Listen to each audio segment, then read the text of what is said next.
me when it seems like the future is getting worse. So that's where the supersonic electric plane thing came from.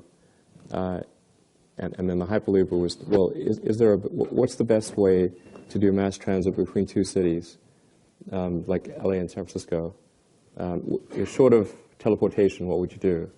That would be really great. I don't know how to do that. So the next best thing within the known laws of physics that I could think of was the Hyperloop. I'm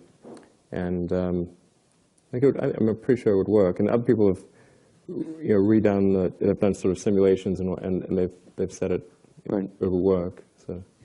Two more questions because we're going to run out of time. You are a serial entrepreneur and a successful serial entrepreneur. Most entrepreneurs have one great idea in them. Do you believe that? Do you believe what? There's another view. Well, I'm not sure about that. There's another view that, and I've heard it from Peter Thiel and others, that a great entrepreneur has that one great idea, and that success takes them away, and then the motive to keep coming up with the next idea doesn't happen. What's your take? I think it's more that I think people can come up with more than one great idea.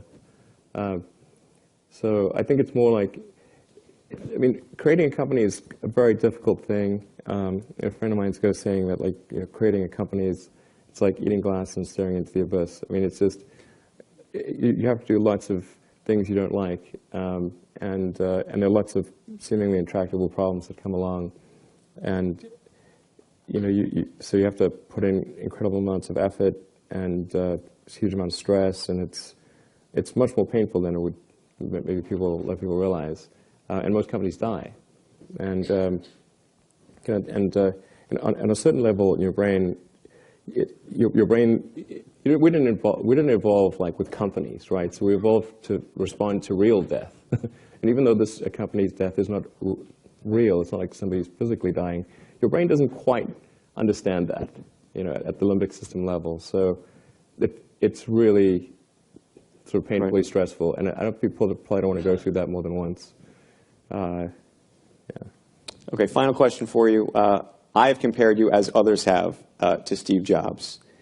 Who do you think the next Steve Jobs is out there? Who do you admire and go, you know what, there's something going on over there? Well, I'm a big fan of Larry Page. He's a good friend of mine. He does great things. Obviously, Jeff Bezos is doing some impressive stuff with Amazon.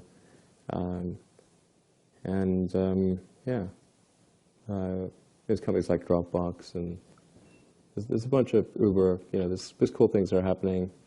But Steve Jobs was a very unique individual. I'm not sure there's anyone that's going to be like him for a long time. Before I forget, I know I was supposed to ask you one more question. Microsoft. You want to be the CEO? No. No? Is it fixable?